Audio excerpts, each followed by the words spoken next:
ये बात तो बिल्कुल सच है कि दो तरीके के इंसान होते हैं जो पर्दे के ऊपर आते हैं। एक को बोला जाता है हीरो और एक को बोला जाता है एक्टर। हीरो को करना पड़ता है ऐसे ऐसे ऐसे ऐसे स्लो मोशन, और एक्टर जो होता है अपनी इंटेंसिटी से, अपने आंखों के देखने के स्टाइल से ही आपको अपने सीन के अंदर, कैरेक्टर के अंदर एकदम ड्रॉ कर देता है।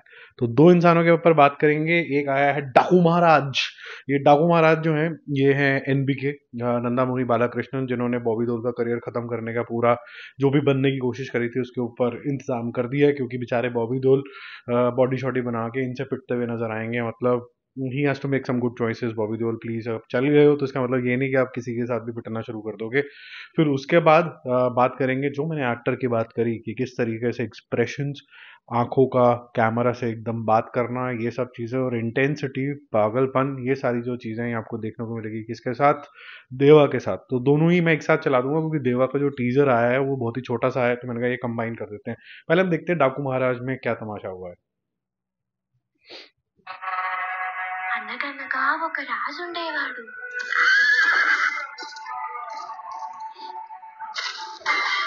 చెడ్డవాళ్ళంతా ఆయన్ని డాకు అనేవాళ్ళు.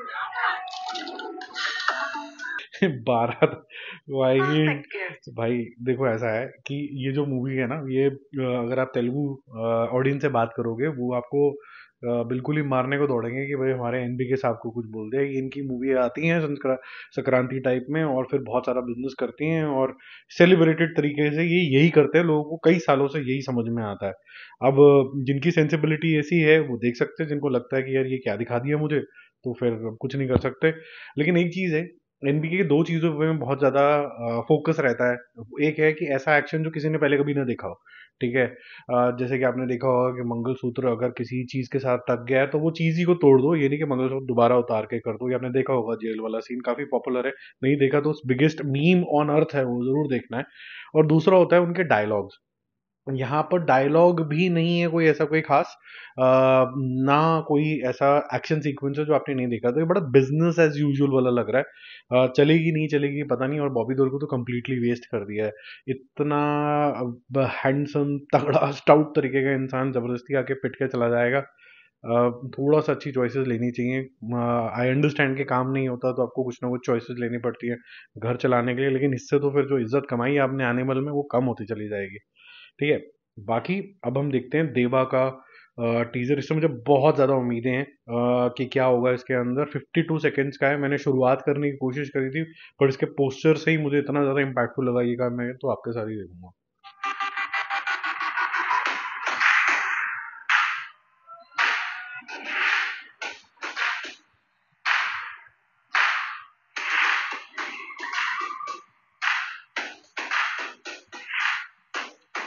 एक्टर है यार ये, एक्सप्रेशन देखो।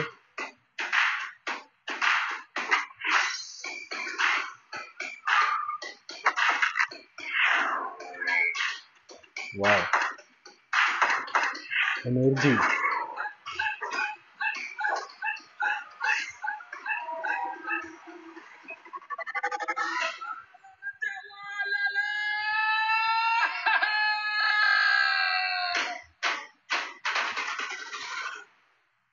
पता है एनिमल का जोन क्या होता है? एनिमल का जोन बहुत गलत तरीके से डिस्क्राइब होने लग गया है। एनिमल का जोन जो डिस्क्राइब हुआ है वो ये हुआ है कि बहुत ब्रूटल है, और फिर वो फेमिनिज्म का गाना गाने वाले कुछ आ गए, उन्होंने बोला ये बड़ा ही अजीब सा है, ये तो वो है वो है। मेरे को लगता है कि जो यहाँ पर अल्फा मेल समझाने की कोशिश करी गई थी ना, कि मर्द बनने का मतलब क्या होता है? मर्द बनने का मतलब होता है take it on your chest. पीठ नहीं दिखाने की है और सामने से दिल लेने का है बिल्कुल गोली को। वैसा सा मेरे ख्याल से यहाँ पर आपको देखने को मिलेगा बहुत अच्छे तरीके से। ये एनिमल जोन है, बिल्कुल सटकेल तरीके का जोन है, और ये एक वर्ड के साथ आता है, इसको बोलते हैं अनअपोलोजेटिक। ये अनअपोलोजेटिकली बोल रहा है कि मैं पागल हूँ, मेरे सामने नहीं आना, नहीं तो उसके बाद मैं अपना ये हीरोइज्म छोड़ के बिल्कुल विलन बन जाऊंगा, और जब तक नहीं छोड़ोगे तब तक तो मैं हीरो ही हूँ। तो ये जो ट्रांजिशन है ना, ये मेरे ख्याल से आपको कबीर सिंह के अंदर, उसके ओरिजिनल मूवी अर्जुन रेड्डी के अंदर, एनिमल के अंदर, जब तक नहीं छेड़ रहे हो वो इंसान आपको कुछ नहीं बोल रहा है, वो हीरो है, अचानक से वो विलन बन जाता है अगर आप छेड़ो। और यहाँ पर भी यही है, क्राइम करेगा तो फिर देवा आला रे, जैसे वो एंड में बोलता है, तो काफी इम्पैक्टफुल लगा।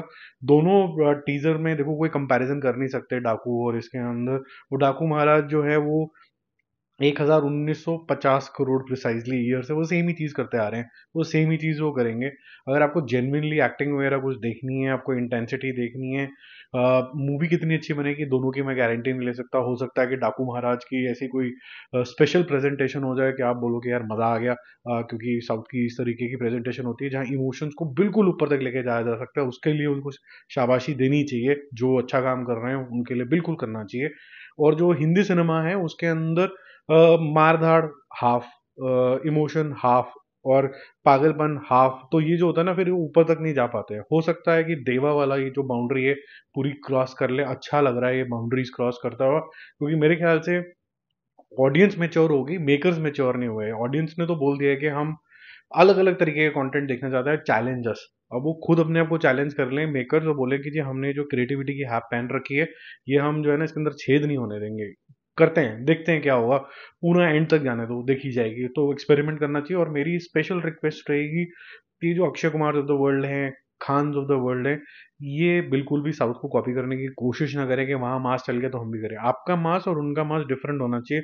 मेरी साड़ी तुम्हारी साड़ी से सफेद कैसे, इसको डिफाइन करो पेपर के ऊपर कि this is my signature style. जब मैं एक साउथ की मूवी देखूं और जब मैं बॉलीवुड की मूवी देखूं तो मुझे समझ में आ जाना चाहिए कि ये अलग है ये इससे, और दोनों ही अच्छे तरीके से फिर आगे चलते रहेंगे क्योंकि दोनों का सिग्नेचर स्टाइल है। अब जिसको जोन सा टेम्पलेट पसंद आता है वो देख लेगा इज्जत से, ठीक है। आपको कैसे लगे ये टीजर ट्रेलर, कमेंट करके जरूर बताना। Bye bye.